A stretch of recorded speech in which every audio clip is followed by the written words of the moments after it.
We are conditioned to believe that greatness is an inheritance, a genetic lottery ticket cashed at birth by the lucky few. You look at monuments carved in stone, at figures who bent history to their will, and assume they were forged from an unbreakable ore that you simply do not possess. But what if vitality is not a gift, but a choice?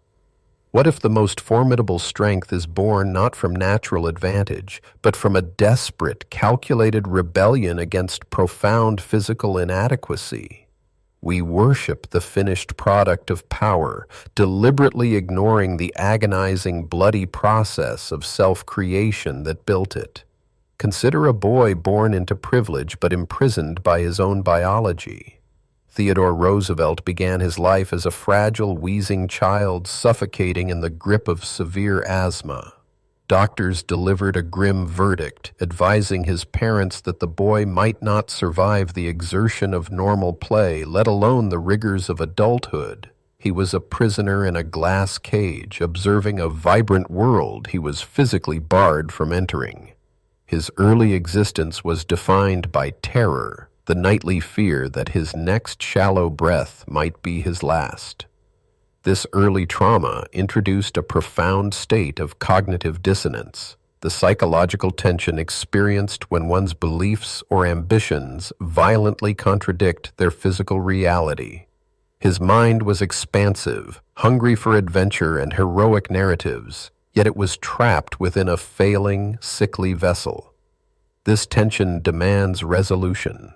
Most individuals, when faced with such an insurmountable gap between who they are and who they wish to be, surrender to their limitations. They rewrite their ambitions to match their weakness. The alternative is a total, uncompromising refusal of destiny. At the age of 12, his father confronted him with a brutal, life-altering ultimatum, stating that he had the mind, but he did not have the body, and without the body, the mind could not go as far as it should. The instruction was clear. He must make his body. In that singular moment, the fragile boy made a conscious decision to reject his biological fate. He did not seek a cure. He sought a conquest. This marked the genesis of a relentless physiological practice, an intentional embrace of suffering to rewrite his own physical limits.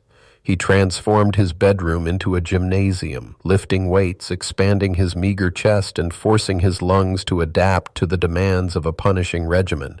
This was not about vanity. It was the deployment of strenuousness as a tool for survival, a methodical dismantling of his own physical fragility through sheer, unadulterated willpower.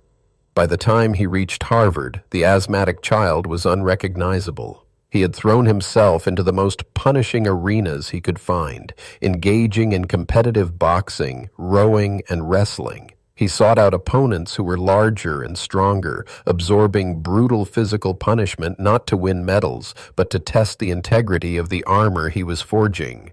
Every punch taken, every grueling mile rowed, was a calculated investment in his own resilience. Yet, the physical transformation was merely the visible surface of a much deeper psychological war.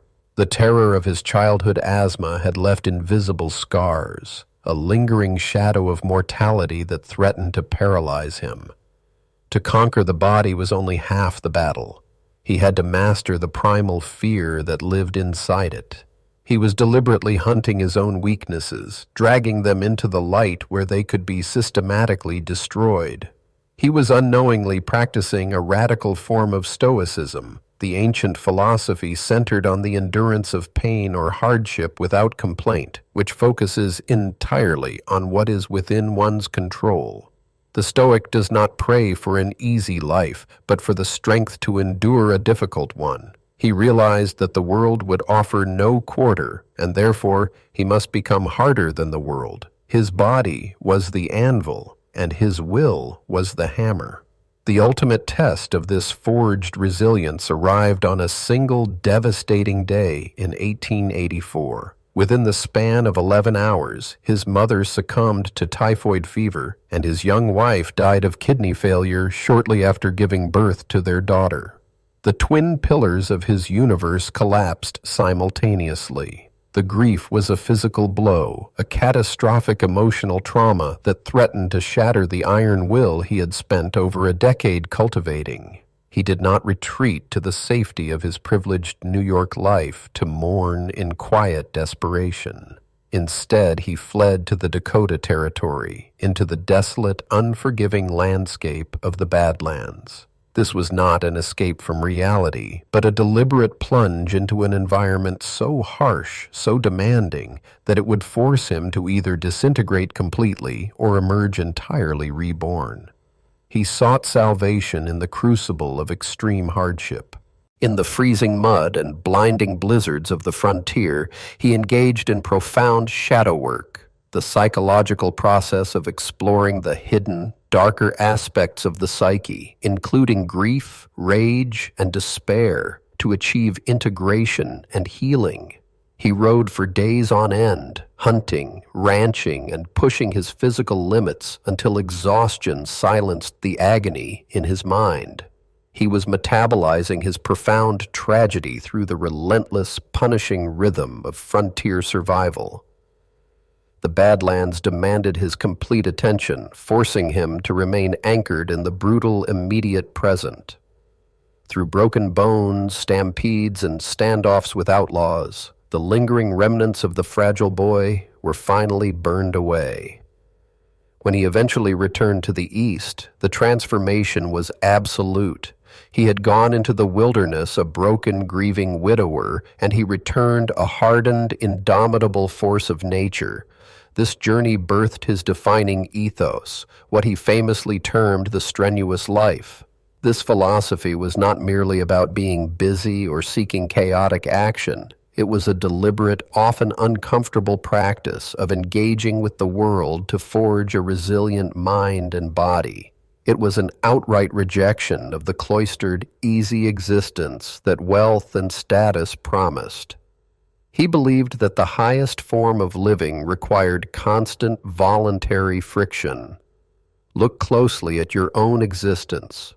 Where have you accepted a limitation that was handed to you by circumstance, by genetics, or by the opinions of others? You are surrounded by the seductive comforts of modernity, an environment engineered to eliminate physical and mental struggle. But comfort is a quiet poison. When you avoid the strenuous path, you are actively participating in the atrophy of your own potential. The man who returned from the frontier was uniquely equipped for the chaotic arenas of politics and war. His forged character propelled him through the ranks, from police commissioner of New York City to assistant secretary of the Navy. He did not simply occupy these roles. He attacked them with a ferocious, restless energy that bewildered his contemporaries. He had learned to manufacture his own momentum, a skill honed in the desolate canyons of the West. When the Spanish-American War erupted, he immediately resigned his comfortable government post to volunteer for combat. He organized the 1st United States Volunteer Cavalry, a ragtag regiment of cowboys, Native Americans, and Ivy League athletes that would forever be known as the Rough Riders. He did not direct them from the safety of the rear. He led them directly into the devastating fire of the enemy at San Juan Hill. His capacity to lead others into mortal danger was a direct extension of his absolute self-mastery. Men followed him not because of his rank, but because they recognized a leader who had already conquered his own internal terrors. The authority he wielded was not granted by a commission. It was earned through a lifetime of voluntary suffering. He was the living embodiment of the strenuous ideal he preached. We must fundamentally redefine our metrics of success. The modern world tells you that the ultimate goal is to arrive at a state of frictionless ease, to accumulate enough resources so that you never have to struggle again. But true mastery is not the absence of struggle. It is the absolute command of it. The ultimate victory is not a life of leisure, but the capacity to endure the heaviest burdens without breaking. The temptation to surrender to ease is a daily, insidious battle. Every time you choose the path of least resistance, you are making a subconscious agreement with mediocrity. The physiological and the psychological are inextricably linked. A soft body breeds a soft mind, and a mind untested by adversity will shatter at the first sign of genuine crisis. You must become the architect of your own hardship. You are not defined by the weaknesses you were born with, nor are you bound by the tragedies that have befallen you.